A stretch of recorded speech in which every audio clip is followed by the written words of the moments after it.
At my cousin's graduation party, right in the middle of the celebration, my sister stood up, raised her glass, and said, "To Kayla, the pride of our family.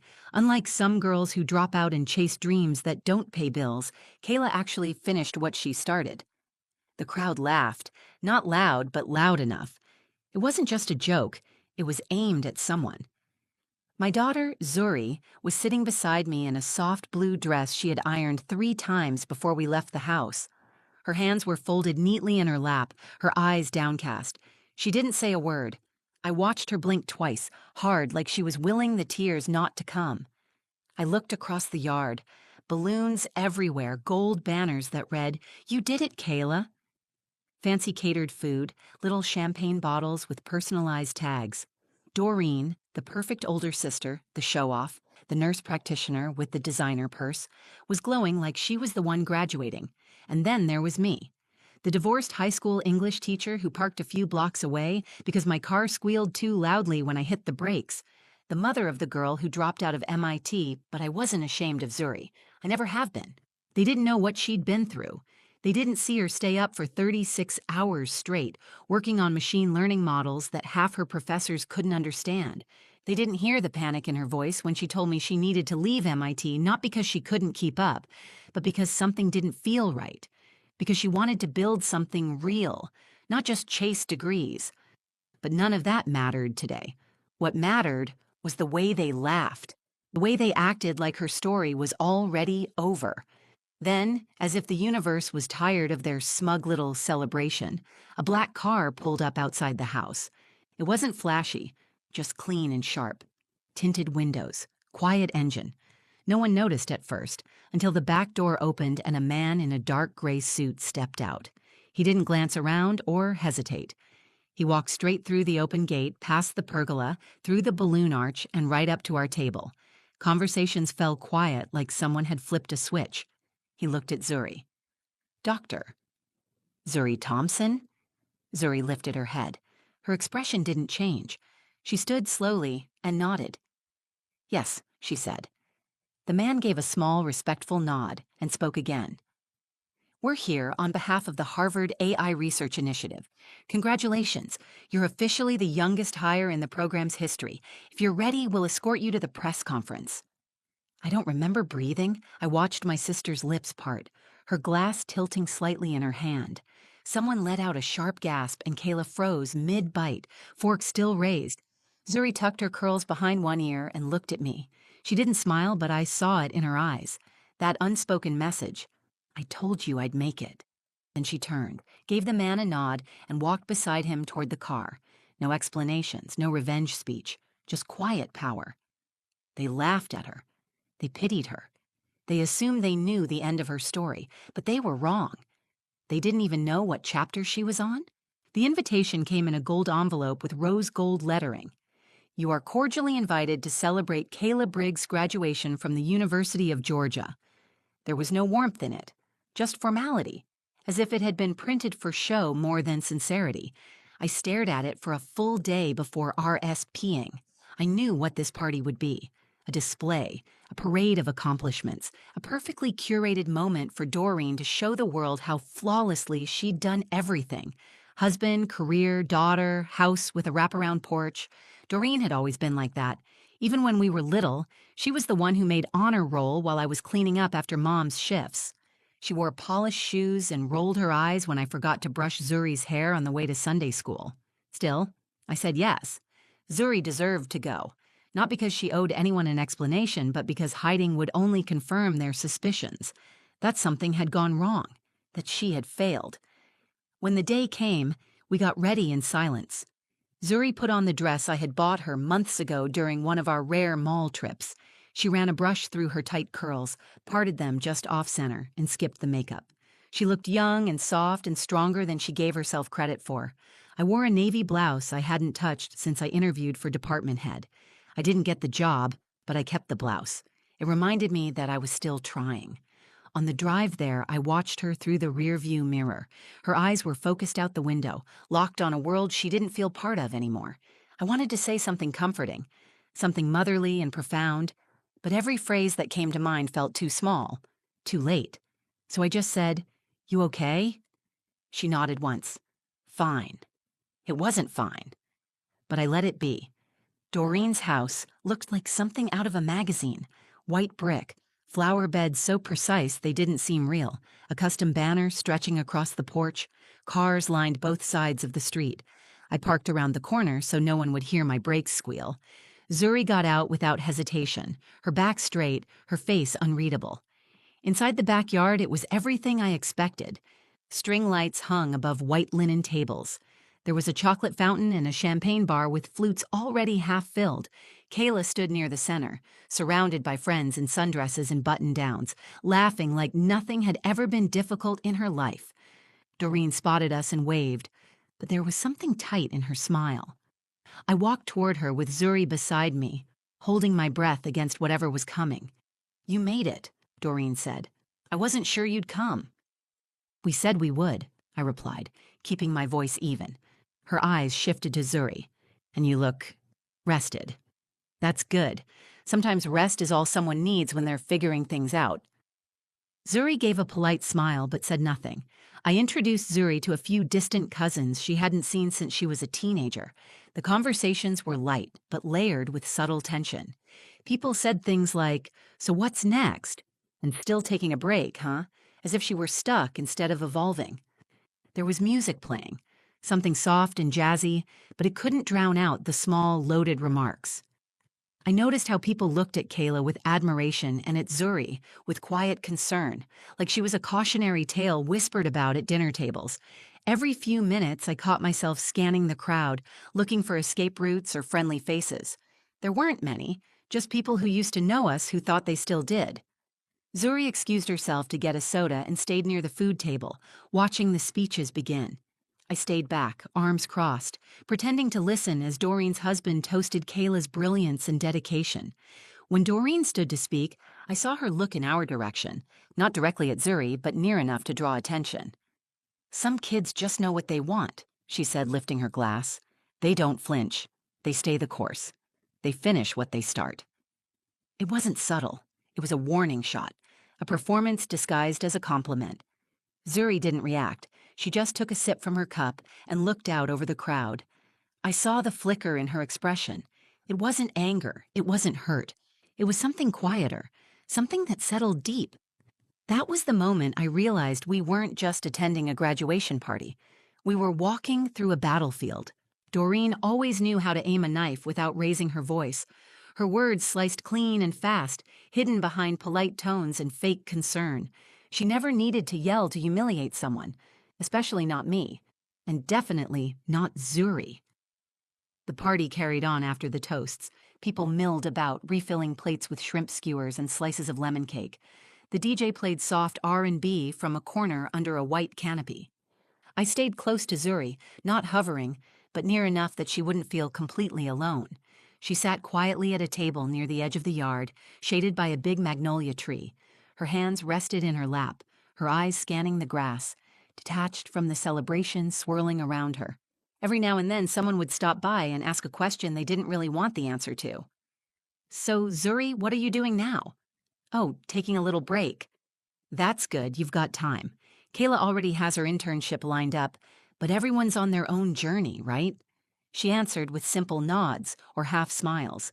She didn't lie. She didn't explain. She just took it piece by piece, the way only someone who's already been broken once learns to endure. Then it happened.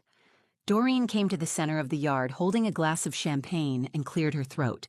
Everyone quieted quickly. She loved a stage, and now she had one. "I just want to thank everyone for coming to celebrate Kayla," she said, smiling broadly. "You all know how hard she's worked. Full honors, scholarships, internships, and now an offer from one of the top financial firms in New York. We are just so proud." People clapped. Cameras flashed. Kayla beamed beside her mother, perfectly framed by the sun and the glittering banner behind her. Doreen wasn't finished. "I also want to say, not every journey looks like this. Some people take detours. Some, well, they wander a little longer. They try different things. Some even drop out, maybe to find themselves. And maybe, just maybe, they'll make it as a waitress." She didn't look at Zuri, but every head in the crowd slowly turned in our direction. A ripple of laughter followed. Not everyone laughed, but enough did, just loud enough to sting. I looked at Zuri. Her posture didn't change.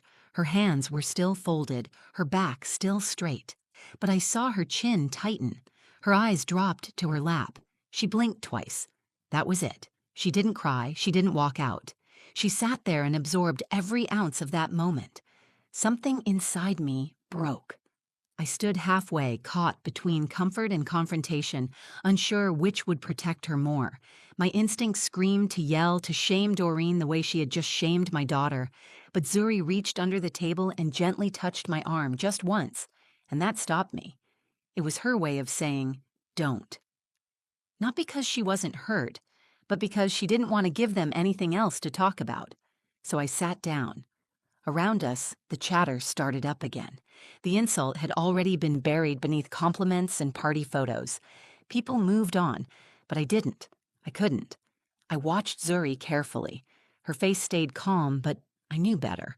I knew the toll it took to be judged by people who didn't know the whole story, who only saw the surface and thought they understood everything underneath. What none of them knew was that Zuri hadn't dropped out because she failed.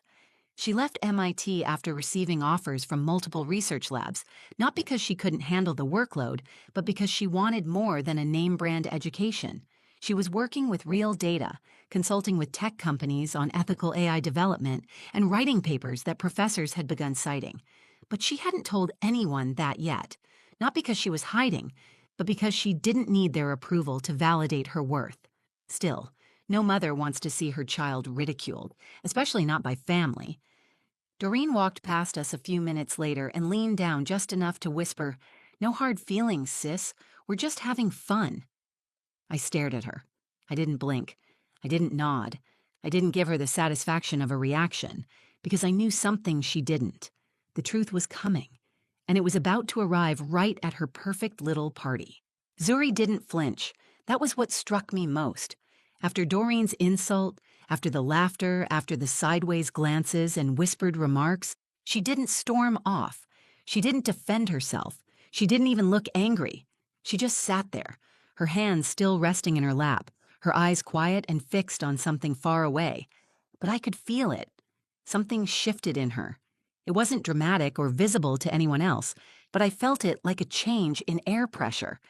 She had taken the hit and decided in that moment how she would respond, not with words, not with drama, but with presence. I leaned in a little, keeping my voice low so only she could hear. "You okay?" She didn't answer right away. Then she nodded once and said, "I'm not mad. I'm just done pretending." That sentence hit me harder than I expected. I had spent so much time encouraging her to protect her peace, to stay above the noise, to let people think what they wanted. But I realized now that silence had a price. Every time she let them underestimate her, she had been carrying the weight of that misunderstanding. Today, she had reached her limit. She stood up slowly, smoothed the hem of her dress, straightened her shoulders. "I'm going to get some air," she said. I watched her walk away from the table, not toward the house or the food table, but toward the edge of the yard where the gate opened to the front driveway. I wanted to follow her, but I knew I needed to let her move on her own terms. This wasn't about me defending her anymore. It was about her stepping forward, fully, as herself. A few minutes passed, long enough for the party to return to its rhythm. People danced. Kayla posed for more pictures. Doreen held court with a group of women near the fire pit, telling stories about hospital drama and how much Kayla's internship would pay. Then I heard it. A car engine, low and steady, pulled up in front of the house. It wasn't blasting music or honking. It simply arrived and stopped. I saw a few people turn their heads toward the gate, curious. A sleek black sedan with tinted windows sat parked by the curb, the kind of vehicle that didn't need to announce itself. The rear door opened, and a man stepped out. He wore a sharp charcoal gray suit. He moved with purpose but no rush. Every step was deliberate, grounded, confident. He wasn't someone coming to visit. He was someone sent to retrieve. Conversations trailed off again. People paused mid-sentence, their eyes following him as he entered the backyard like he had been invited. I stood. My pulse quickened, not in fear, but in recognition. I didn't know who he was, but I knew exactly why he was here. He walked directly to where Zuri had returned, standing just inside the gate. He didn't stop to ask questions or scan the crowd. He knew her, and she knew him. He addressed her with complete clarity. Dr. Zuri Thompson? Title landed like thunder in that yard. Not a nickname, not a courtesy, a title she had earned. Yes, she replied. We're here on behalf of Harvard University's AI Research Initiative. You're scheduled to speak at the announcement briefing in 2 hours. If you're ready, we'll escort you now. A hush fell over the backyard. You could hear the fountain bubbling by the gazebo. You could hear the soft wind brushing the balloons tied to the chairs. No one moved. Zuri looked over at me. Her face was calm, unreadable, but her eyes locked onto mine and held. That glance said everything. It said, I told you I was building something. It said, I'm not hiding anymore. She turned to the man, nodded once, and said, I'm ready. She didn't apologize. She didn't explain. She didn't look back at the people who had laughed. She just walked forward with the kind of quiet strength you can't fake. And I stayed behind, heart pounding, chest full, watching my daughter walk into the world, not as someone needing permission to belong, but as someone finally claiming her place in it. Zuri didn't rush. She walked with steady steps, each one deliberate. The man beside her opened the car door, and for a moment she paused to glance back. Not at me, not at Doreen, not at anyone in particular, but at the space she was leaving behind. Then she stepped inside.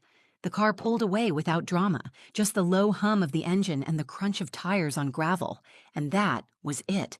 She was gone. But what she left behind hit harder than any speech, louder than any confrontation. Silence. Total, stunned silence. No music, no chatter, no fake laughing crowd.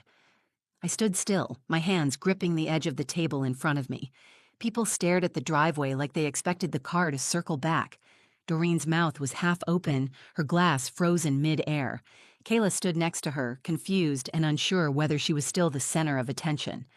No one asked any questions right away, but I saw the looks. They weren't curious. They were ashamed, embarrassed. People who had chuckled at Doreen's comment earlier now kept their heads down.